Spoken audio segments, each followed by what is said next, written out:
We are aware that members of the diplomatic corps have asked for a meeting. And in fact, because I was given the responsibility to be the convener on our side. So what you have said is news, but what we need to reiterate is, of course, we can never say no to envoys who are accredited to our country when they want to meet up with the leadership. We will have to brief them accordingly. It's a briefing business. But it's the same envoys who are also bound by the resolutions of the UN Human Rights Center in Geneva, because all the representatives from their respective countries collectively issued that statement, highlighting the fact that it is the police who got out and killed our people. We had the very difficult mission of seeing some of the Kenyans who are killed. 3 bodies at Shalom Hospital. In fact, the names are there. There are now 4. And we know there will be a burial in Kiminini, for example. One young man, Wanjala, will be buried there on Friday. And Kakamega on Saturday. There will be one young man who in Emali, and the problem that emanated in Emali because people saw this young man was going to join Egerton University or Moi University in September to do ICT. He came out with his mother and was killed in the presence of his mother. He had nothing to do with any demonstrations or just watching what the police were doing. He will also be buried. That young man's ambition in life was, because the mother is a single mother, to go study, get a university degree, come and put up a home for his mother. You can imagine, therefore, how shattered that single mother is in Emali. And as a result of that, people came out. And you can look at each of these cases where, as a result of the killer squad, the people we saw, all of them had bullet wounds. The ones who succumbed had them on the head, on the chest. But the majority of them were running away. Why kill people who are running away? Because the bullets were from the back. So these are some of the things that we will share with the envoys. And we expect them also not to be partisan in any way. Thank you. Can we have one more? Yes. At our convenience, we have received their request, but we have also been talking to them because, like Martin Luther King once said, at the end of the day, we will not remember the harsh words of our friends, but the loud silence of our friends. They have been silent when people are getting killed here. Why would it take someone from Geneva to issue a statement that was issued, and they are here and they have not spoken? We will engage them at our convenience. Thank you very much.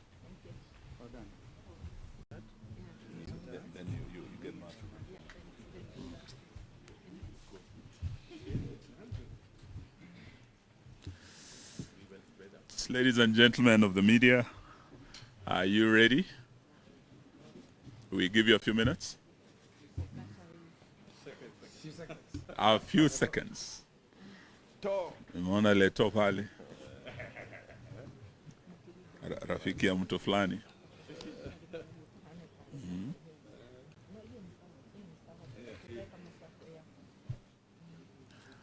So I think when you're ready, you can give us a signal. A short statement, well, it's not that short, about the protest beginning tomorrow, the run through Thursday, all the way to Friday. And I wish to start, then I'll invite the Honorable Dr. Stephen Kalonzo Musyoka. we wish to make a few clarifications on developments around our plans for protests that run from tomorrow through Thursday to Friday this week. Against the backdrop of the protests, the Kenya Kwanza administration has withdrawn all security previously attached to the leadership of Azimio la Umoja, One Kenya Coalition Party. Everyone associated with this party and the ongoing protests, including the Honorable Raila Amolo Odinga, the Honorable Stephen Kalonzo Musyoka, the Honorable Martha Karua, the leaders of minority, and a host of Azimio governors and members of parliament have had their security withdrawn. This withdrawal of security completes a process that began weeks ago with scaling down and in some cases removal of the security cover of several of the party's leaders in parliament. We are making this disclosure not because we are desperate for state protection.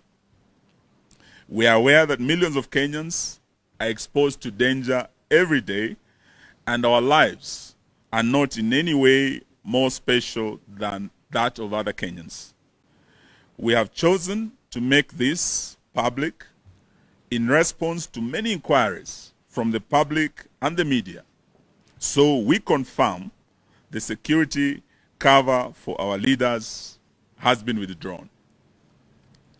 We are also raising it because it continues a pattern of this regime chipping away at the Constitution in a manner that may look inconsequential, but in the fullness of time amount to something major. This is how dictatorship starts, by chipping away at the Constitution and established traditions, suspending civil liberties, the rule by decree, repression of political opponents, not abiding by the procedures of the rule of law, and the existence of a cult of personality centered on the leader. These developments are taking root in our country as we speak, and the withdrawal of security is part of that development. So Kenyans should not say later that they did not see a dictatorship taken off in the country. The leaders whose security has been withdrawn had them by virtue of positions held in previous regimes. As former Prime Minister, and the Right Honorable Raila Odinga was the second Prime Minister of the Republic of Kenya, and former Vice President Stephen Kalonzo Musyoka was the 10th Vice President of the Republic of Kenya. Honorable Raila Odinga and Honorable Stephen Musyoka are entitled to round-the-clock protection by the state, not as a favor, but by provisions of our laws. It is expected that a decision is taken to maintain, enhance, reduce the security cover of officers based on intelligence about threats perceptions faced by these public figures. We do not understand what intelligence perceptions informed the withdrawal of the security of the second Prime Minister of our Republic and the 10th Vice President of our Republic. Azimio sees this latest step as a continuation of the Kenya Kwanza signature politics of revenge, intimidation, blackmail, and physical assassination that also abuses the Constitution. We take note that the withdrawal of security has been effected at a time when Kenya Kwanza has revived a properly resourced killer squad named Operation Support Unit under a certain Zachary Kuria, and it is embedded in the official police service for Zachary Kariuki, and it is embedded in the official police service for this dirty work. I now wish to invite the Honorable Dr. Stephen Kalonzo Musyoka to make the rest of the statement. Then invite Honorable Karua. Thank you. We have proper, accurate, and detailed information about OSU. We know its members wear civilian clothes. They travel in groups of 5 people from one ethnic community. They are heavily armed with lethal weapons. They are better facilitated in terms of logistics and transportation, remuneration, communication, and weapons and the country's official security agencies. This is a group that last week killed people in Kamukunji, Mlolongo, and Jogoo roads. They fired at people from unmarked green, black, gray, silver, red, and white, mostly Subaru vehicles. They also fired from one gray Toyota Succeed KBD 612G. Each of the 5 occupants of each of the vehicles was from one ethnic community, as has been stated before. These vehicles are always parked at the traffic police headquarters near the Kenyatta Hospital, at the Anti-Terror Police Unit, and Nairobi Regional Headquarters. We restate that only mission of OSU squad is to assassinate or grievously harm Azimio leaders and Kenyans protesting against harmful government policies. OSU is a squad Kenya Kwanza resolved to cooperate with, supposedly to ensure that there is no loss of life and livelihoods. It is a squad that will kill people tomorrow and during upcoming protests. We thank Kenyans on Twitter and on social media because they on their part have been able to pick on this killer squad and spread it all over. Of course, we are still gathering evidence in this regard. I now call on Mheshimiwa Martha Karua to make the rest of the statement.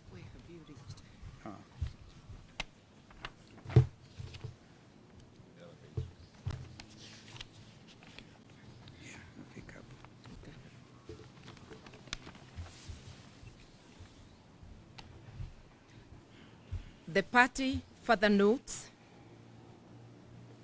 before then, Samahani, the government has entered into a public-private partnership with militia to cripple freedom of assembly and protests. The party further notes that the security withdrawal comes days after William Ruto promised kusafirisha Honorable Raila Odinga and President Uhuru Kenyatta. Indeed, we remain eternally grateful to Mr. Ruto for uttering those words. Out of the abundance of his heart, his mouth spoke. It is a warning. It also comes days after Ruto openly instructed Kenya Kwanza to recruit and arm supporters for a confrontation with protesters. Ruto has called his supporters to Kenya's version of Armageddon. The meeting held at State House last Saturday was clearly a planning meeting. It came up with a clear command, control, funding, and mobilization of resources and people structures for purposes of carrying out genocide. Its resolutions are already being implemented in various parts of the country, where some governors are mobilizing people to counter protesters. It is also taking the shape of greater surveillance being conducted around our leaders' homes and offices, which are being surveyed by people in unmarked vehicles. What Ruto decreed in State House last week is part of what is going on in Sondu, Kericho, and Kisii-Kericho boundaries, where an ethnic militia is being armed against local communities. The militia has protection of the police. The events in Sondu are expected to be replicated in other parts of the country in coming days. We further take note that although Kenya is not at war, all police and other security officers have been recalled from leave to deal with protesters. The provisions of the Constitution on the right to protest notwithstanding, Ruto is at war, not just with Azimio, but with the entire Kenyan population, especially those who do not support him. We appeal to our neighbors in the region not to join Ruto's war against Kenyans. Our neighbors must not supply Ruto with tear gas and ammunition to fight Kenyans. Our crime is only that we have challenged Ruto to bring down the cost of food, reconstitute the IEBC in a way that includes all players, also to audit the last year's presidential elections, and to respect political parties. As leaders, we have reached the decision that we shall fear not those who kill the body, but are not able to kill the soul. So, even with the intimidation of withdrawal of security, Azimio confirms that the protests planned for Wednesday, tomorrow, Thursday, and Friday this week are on as earlier announced. We appeal to the police to be professional, to resist being turned into a killer squad for hire by politicians and a regime suffering acute legitimacy deficit. We appeal to our police to maintain their professionalism, that's once again, that has been seen from some of its members who have participated in UN missions across the globe, with enhanced individual careers and who have lifted the image of our country. We appeal to them to resist being used to provide cover to tribal militia that kills people in the name of policing. A time comes when all the crimes will be answered for by everyone involved, including Ruto himself. They need to think and think again before committing these crimes against citizens. We remind Ruto and the entire police service that responsibility for protection of Kenya is not a shared duty. Under our constitution, the duty bearer is the state and the law enforcement agencies. As protesters, what is required of us is just to give a notice that we'll be having a procession. We have given adequate notice.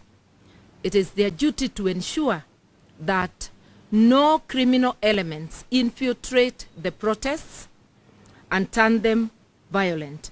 And in our experience, it is the police who have turned peaceful protests violent. We take this opportunity to thank the UN Human Rights Office for calling out the government, the Ruto regime, over the use of excessive force by police to quell protests. Indeed, the use of force has been unnecessary and totally disproportionate and has included use of firearms and shooting with an intention to kill and actually killing. We have always appealed to our protesters to remain peaceful, and we ask them to continue doing so. We urge our people to obey the law, respect private property and even public property in the course of protests. We maintain that we have always been peaceful until police decide to import violence, bullets and tear gas into our protests. A couple of days ago, we were able to get into town, address Kenyans, and dispersed peacefully without any injuries or deaths. We were also able to have lunch and hold impromptu meeting with the people at Kenyatta Market, which also ended very peacefully. Because there were no police, all our engagements are peaceful until the police show up and unleash violence. We reiterate that we have instructed our lawyers to prepare and institute legal proceedings against police officers who have gone against their constitutional duty of protecting life and property of Kenyans during protests. In this regard, we are appealing to all Kenyans of goodwill who have photographic or video evidence of police brutalizing citizens to share the same with us to aid the case that our legal team is working on. We further ask Kenyans to resort to citizen journalism and photography and to film state officers, including police and politicians, who in the course of duty abuse and brutalize Kenyans. We appeal to Kenyans to take very seriously the unfolding chain of events. A new dictatorship is slowly taking root through nepotism, corruption, use of force, getting rid of opponents, and suspension of the Constitution. We call on Kenyans to put on their old armor of courage and work to take their country back before this dictatorship takes firm roots. We encourage Kenyans to continue picketing, demonstrating, and protesting in their own ways, in their own local areas, as much as they can. Our voices must be heard. In Nairobi, we will have 3 convergence points: Joseph Kang'ethe grounds, Kamukuji grounds, Jacaranda grounds. Further, at midday tomorrow, we ask Kenyans to come out of their homes and bang sufurias, pots and pans to signify lack of food. The sufuria movement kicks off tomorrow and continues until the battle is won. At that hour of midday, we also call on motorists to stop wherever they are on the highways and roads and to hoot and flash lights in support of this movement. We encourage Kenyans to continue appending their signatures against Ruto and Gachagua and the entire regime. We are pleased to announce this morning we have hit over 6 million signatures. Those are 6 million citizens fed up with the Ruto regime. Let's continue signing up at tumechoka.com, tumechoka.net, tumechoka.org. Let us meet in the Kamukunjis across Kenya tomorrow, on Thursday and Friday. A luta continua. Yes. And before we sign off, apologies that our leader, the people's president, is not with us. He is in other engagements, critical engagements, and we spoke with him and we are going to report to him the progress so far. Asanteni sana. Very good. Thanks. Oh, yeah, we can hear you. Yeah. My name is Irene from Kenya Broadcasting Corporation. The diplomatic community has just issued a statement asking you and the government to have a sit down. And this has brought together the high commissioners and ambassadors